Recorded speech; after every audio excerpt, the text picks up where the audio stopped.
Hi friends, నమస్తే. ఈరోజు వరాహి అమ్మవారి శుక్రవారం పూజ అండి. అమ్మవారికి చక్కగా ప్రతిరోజులాగే అభిషేకం చేసుకొని చిన్న విగ్రహం ఉంటే ఈలోపుగా నేను ఫోటోకి అలంకరణ చేస్తున్నాను. అమ్మవారి ఫోటో శుభ్రం చేసి గంధంతో బొట్లు పెట్టి కుంకుమ బొట్లు పెట్టి అమ్మవారికి పూలమాల దీపాలు పెట్టి నేను చిన్న విగ్రహానికి పూజ చేశానండి. పూజ చేసిన తర్వాత అమ్మవారికి పండ్లు, ఈరోజు శుక్రవారం కదా, అందుకని అమ్మవారికి చక్కటి పూర్ణం బూరెలు పెట్టాలి. అమ్మవారికి పప్పు దినుసుల్లో బొబ్బర్లు అంటే చాలా ఇష్టం, అందుకని బొబ్బర బూరెలు నైవేద్యం. అమ్మవారికి రోజులాగా ఈరోజు శుక్రవారం కదండి, చక్కగా కుంకుమ అభిషేకం, పసుపు నీళ్ళల్లో కలిపి పసుపు అభిషేకం, గంధం చందనం అన్నిటితో చక్కగా అభిషేకం చేసుకోవాలి అమ్మవారికి. ఇది శుక్రవారం కదా, ఇంకొంచెం స్పెషల్. ఎందుకంటే అమ్మవారికి ఇష్టమైన నవరాత్రుల్లో గుప్త నవరాత్రుల్లో ఇది శుక్రవారం కదండి, అందుకని చక్కగా అమ్మవారికి చందనంతో అభిషేకం చేసి అమ్మ శాంతించి చల్లబడతారు. అలా చల్లబడిన అమ్మవారు మనల్ని, మన కుటుంబాన్ని, మన బిడ్డల్ని చల్లగా చూస్తారు. ఆ నమ్మకంతో చక్కగా అమ్మవారిని కుంకుమతో, పసుపుతో, చందనంతో, గంధంతో, రోజ్ వాటర్తో అలంకరణ చేశాక ఫస్ట్ అమ్మవారికి బొట్టు పెట్టాలి, కుంకుమ బొట్టు. అలా కుంకుమ బొట్టు పెట్టిన తర్వాత అమ్మవారికి చక్కగా శుభ్రం చేసుకున్నాక అమ్మవారిని అలంకరణ చూసారండి. మళ్ళీ గంధం బొట్లు, కుంకుమ బొట్లతో, పువ్వులతో, పళ్ళతో చక్కగా అమ్మవారిని అలంకరించి అక్కడ పెట్టుకున్నాక అదిగోండి పూర్ణం బూరెలు, బొబ్బర్లు అంటే అమ్మకి చాలా చాలా ఇష్టం. శుక్రవారం పూట బూరెలు చేసి అమ్మవారికి నైవేద్యం పెట్టి ఆ ప్రసాదం కుటుంబ సభ్యులు, స్నేహితులు, బంధువులు అందరూ కలిసి స్వీకరిస్తే చాలా మంచిదండి.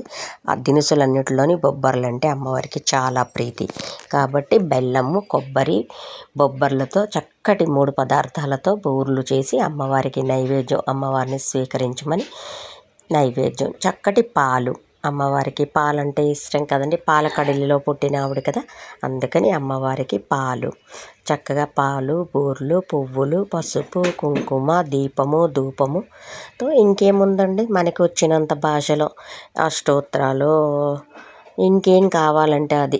నవరాత్రులు కాబట్టి ఒక్కొక్క రోజు ఒక్కొక్కటి. ఈరోజు శుక్రవారం లలితా అష్టోత్తరం, లక్ష్మీ అష్టోత్తరం, వరాహీదేవికి చక్కగా అష్టోత్తరాలు చేసుకొని అమ్మ దయ మనకు ఉండాలి కదండి. ఏం చెప్పినట్టు అమ్మకి ఏ భాషలోనైనా అష్టోత్తరాలు వస్తే చదువుకోగలిగితే చదువుకోవచ్చు, లేదా చాంటిన్ వేసుకొని వినొచ్చు. అది కాదు కూడదు అంటే చక్కగా అమ్మ తల్లి వరాహిదేవి నీవే శరణం తల్లి అంటే అయిపోయిందండి. అంతకు మించి అమ్మ మన నుండి ఏమీ కోరుకోదు కదా. చక్కగా సీజన్ కదండి, మామిడి పండ్లు దొరుకుతున్నాయి, పళ్ళు అన్నిట్లోని అమృత ఫలం కదా, అందుకని నేను అమ్మవారికి మామిడి పండ్లు నైవేద్యం పెట్టుకున్నాను. అలాగే చక్కగా బూరెలు, చక్కటి పాలు, స్వచ్ఛమైన ఆవు పాలు రోజు మరిగించి గ్లాసుడి పాలు అమ్మవారికి నైవేద్యం పెడితే ఈ నవరాత్రులు అమ్మ శాంతిగా ప్రశాంతంగా ఉంటారండి. అందుకని అమ్మవారి చూసారా, లలిత అమ్మవారి ద్వీపమానమైన రూపాన్ని అసలు చూస్తే అన్నీ మైమర్చిపోతాం కదండి. అలాగే మన వరాహి అమ్మవారు కృపా కటాక్షం మన మీద ఉండాలని, మనకి మన బిడ్డల్ని చల్లగా చూడాలని తలుచుకుంటూ అమ్మవారికి చక్కగా పూజలు చేసుకుంటూ ఈరోజు శుక్రవారం కుంకుమ పూజ అండి. శ్రీచక్రం పెట్టుకుని నేను కుంకుమ పూజ కూడా చేసుకున్నాను. ఎందుకనో తెలీదు శ్రీచక్రం రీల్ తీయాలనిపించలేదు, ఎందుకంటే అది చక్కగా ఏదో ఒక పవిత్రమైన గుడిలో కొని తెచ్చుకున్నాను నేను. కుంకుమ పూజ చేసి దానిని పక్కన పెట్టి వారాహి అమ్మవారికి లక్ష్మీ పూజ చేసుకున్నాను. అలాగే వారాహి పటానికి కూడా చక్కగా అలంకరణ, దీపము, ధూపము, పూజ చూసారండి అమ్మవారికి. ఇప్పుడు ఇవన్నీ అయిపోయిన తర్వాత చక్కగా అమ్మవారికి అష్టోత్తరాలు, శతనామాలు అన్నీ అయిపోయిన తర్వాత, మంత్రోచ్చారణ అయిపోయిన తర్వాత నేను కూడా సంకల్పం చెప్పుకొని నేను, నా కుటుంబము, నా బిడ్డలు అందరూ బాగుండాలని, అందరితో పాటు సర్వే జన సుఖినో భవంతు, అందరూ బాగుండాలి, అందరిలో మనము ఉండాలి, అందులో ఈ వీడియో చూసిన మీరు ఉండాలి, నా సబ్స్క్రైబర్స్ చల్లగా ఉండాలి, ఇంకా ఇలానే చూసి నన్ను ఇంకా ప్రోత్సహిస్తారని కోరుకుంటున్నానండి. సో ఇలా నా వీడియోస్ అన్నీ చూస్తున్నారు, చక్కగా ఏదో నాకు తెలిసినంతలో నేను చెప్తున్నాను. ఈరోజైతే బొబ్బర్ల బూరెలు అమ్మవారికి చాలా అంటే చాలా ప్రీతి అండి. ఆవిడ ప్రసన్నమయ్యి మనం కోరుకున్న కోరికలన్నీ వెంటనే తీర్చేస్తారు. కాబట్టి అమ్మవారికి ఇష్టమైన ప్రీతికరమైన ఆ దినుసుల్లో బొబ్బర్లు దినుసులతో చక్కగా బూరెలు చేసి అమ్మవారికి నైవేద్యంగా పెట్టి ఆ నైవేద్యాన్ని మనమందరం స్వీకరించాలండి. లక్ష్మీ అమ్మవారు ప్రతిరోజు శుక్రవారం పూట అమ్మవారికి ఇంకేముందండి, చక్కగా తల్లి శ్రీ మహాలక్ష్మి రాజరాజేశ్వరి లలితాంబిక అంటూ అమ్మవారికి అర్చన, తర్వాత గణేష్, ఇంకేముందండి మన అర్ధనారీశ్వరుడు శివయ్య ఐశ్వర్య ప్రదాత ఈశ్వరుడు, ఆయన లేకపోతే ఏదీ లేదు కదండి. అందుకని ప్రతి దేవుళ్ళకి మన ఇంట్లో ఉన్న ప్రతి దేవుళ్ళకి ఓ నమస్కారం పెట్టి వాళ్ళ పేర్లు తలుచుకుంటూ చక్కగా వాళ్ళకు కూడా పెద్దలకు పేరెంటాలకు పంచభూతాలకు విఘ్నేశుడుకు లక్ష్మికు సరస్వతి కనక మహాలక్ష్మి సాయినాథునికి అలాగే వెంకటేశ్వర స్వామికి వారాహ నరసింహస్వామికి గట్టిగా నమస్కారం చేసుకొని మళ్ళీ మనం వారాహిదేవి అమ్మవారి దగ్గరికి పూజకు వచ్చేసామండి. వారాహి అమ్మవారికి మళ్ళీ మనసా వాచా కర్మణ అమ్మవారికి ఇష్టమైన దీపము ధూపం అన్నీ నైవేద్యాన్ని ప్రసాదిస్తాం. ఎరుపు అంటే ఇష్టపడే అమ్మవారికి ఎర్ర గులాబీలతో చక్కటి పూజ అండి. అర్చన అంతా కూడా ఎర్ర ఒత్తులు కూడా ఎర్ర ఒత్తులు, పువ్వులు కూడా ఎర్రటి పువ్వులు, మీరు ఎర్రటి పండ్లు కూడా నైవేద్యం పెడితే చాలా మంచిదండి.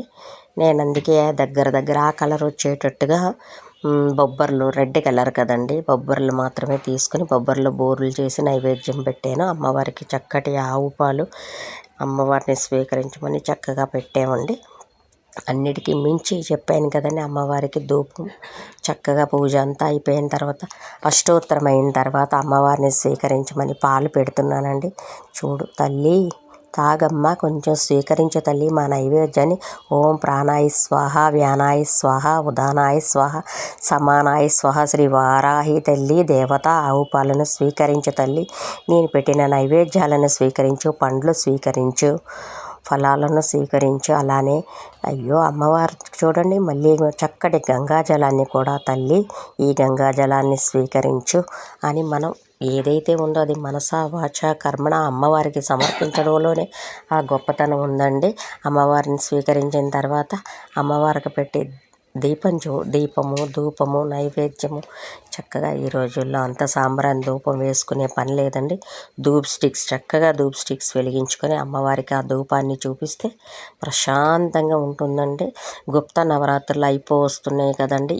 కనీసం ఈరోజు శుక్రవారం అమ్మవారికి మనకు కావలసిన ఇదిని సమర్పించి మనసునే ఆవిడికి సమర్పించి చక్కగా చూడండి కర్పూర నీరాజనం పచ్చ కర్పూరంతో అమ్మవారికి చక్కగా ఒక మంగళగీతాన్ని పాడుకుంటూ అమ్మవారికి కర్పూర నీరాజనాన్ని సమర్పిస్తూ అమ్మ శరణు తల్లి, దిక్కు నువ్వే దిక్కమ్మ, నిన్నే కోరుకుంటున్నాను, కాపాడు తల్లి, కరుణించు తల్లి, నువ్వే శరణు అమ్మ అనుకుంటూ అమ్మవారికి చక్కని మంగళహారతిని సమర్పించాలి. చూడండి అమ్మవారు ఆ మంగళహారతిలో ద్వీపమానంగా ఎంత చాకచక్యంగా వెలిగిపోతున్నారో చూసారండి అమ్మవారిని.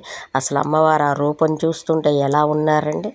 ఆ హారతిలో ఆ కర్పూర వెలుగులో ఆ జ్యోతిలో అమ్మవారు నిండైన స్వరూపాన్ని చూస్తూ మనసు నిండుగా తలుచుకుంటూ అమ్మని తలుచుకుని నమస్కారం పెట్టుకుని, ఇంతే కలిగింది తల్లి, నేను ఇంతే నీకు పూజ చేయగలను, నా శక్తి ఇంతే అంటూ అమ్మవారికి చక్కగా నమస్కారం చెప్తే స్వీకరించేది ఏముందండి. అమ్మవారికి పెట్టినవన్నీ మనకే ఉంటాయి.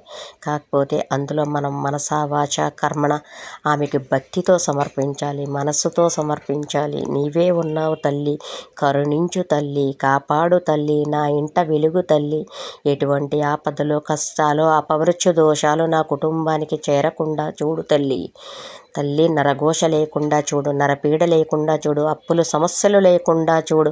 వారాహిదేవి నిన్ను ఏం కోరుకుంటే అది తీరుతుంది.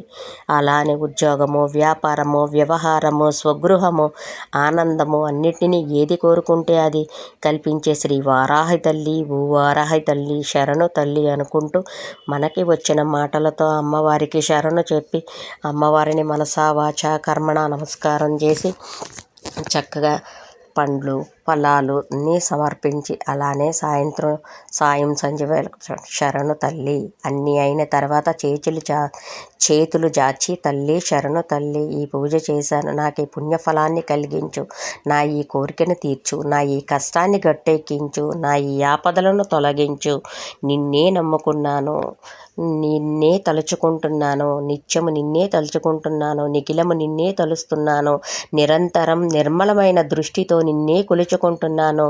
తల్లి వారాహిమాత శరణు తల్లి శరణు, పాహిమాం అంటూ శరణజొచ్చి అమ్మవారిని కరుణించి కాపాడు తల్లి, నన్ను నా కుటుంబాన్ని నా బిడ్డల్ని కాపాడు అమ్మ వారాహి తల్లి శరణు తల్లి శరణు తల్లి అని ఎవరైతే మనస్ఫూర్తిగా మనసు విప్పి అమ్మవారి ముందు తలుచుకొని మనసునే ఆవిడ ముందు విప్పి ఎవరమైతే ఇలా చెప్పగలుగుతామో వాళ్ళకి నేనుంటాను అనే అభయం ఇచ్చిన తల్లి శ్రీ వారాహి తల్లి.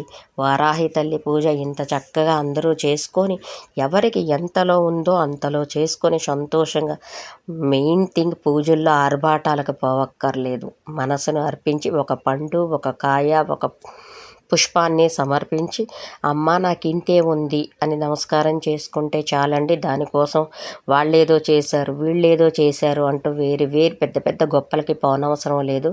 పూజ అనేది మనసుతో భక్తితో నిర్మలంగా శుద్ధితో చేయాలే కానీ అవి ఇవి కావాలి అన్నీ సమర్పించాలి అన్నీ ఏవో పెట్టాలి అంటే అవన్నీ మన వారాహి అమ్మవారు తీసుకోరు కదండి. వాటి గురించి ఇంకా మనం ఆలోచించే పనేమీ లేదు. చక్కగా మనస్ఫూర్తిగా మన కోరికని ఆవిడకి చెప్పి మన కష్టాన్ని ఆవిడ ముందు ఇప్పి నువ్వే కాపాడు తల్లి, నిన్ను నమ్ముకున్నాను, ఏదో చెయ్యు, నన్ను నా కుటుంబాన్ని కాపాడు, సముద్రం లాంటి ఈ దానిలో కొట్టుకుపోకుండా చక్కగా సెలయేరులా వెళ్ళేటట్టు నాకు దారిని చూపించు అమ్మ వారాహి తల్లి. వచ్చే సంవత్సరం నీ నవరాత్రుల వరకు ఈ చక్కగా ఉండే ఆరోగ్యాలను కలిగించు, సకల సౌకర్యములను కలిగించు అని మనస్ఫూర్తిగా నమస్కారం చేస్తే వారాహిదేవి నేనున్నాను అంటూ అభయం ఇస్తుందండి. కనుక ఆ వారాహిదేవిని మనసా వాచ కర్మణ తల్లి నువ్వున్నావు, నిన్నే నమ్ముకున్నాను అంటూ నమస్కారం చేస్తే చాలండి. దీపధూప నైవేద్యాలతో నేను నిన్ను నిత్యం పూజించుకుంటాను తల్లి, నా శక్తికి మించినవి నేను పెడతాను అమ్మా శరణు, నిన్నే కోరుకుంటున్నాను, నిన్నే మొక్కుతున్నాను అంటూ నమస్కారం చేస్తే చాలండి ఫ్రెండ్స్. బాయ్.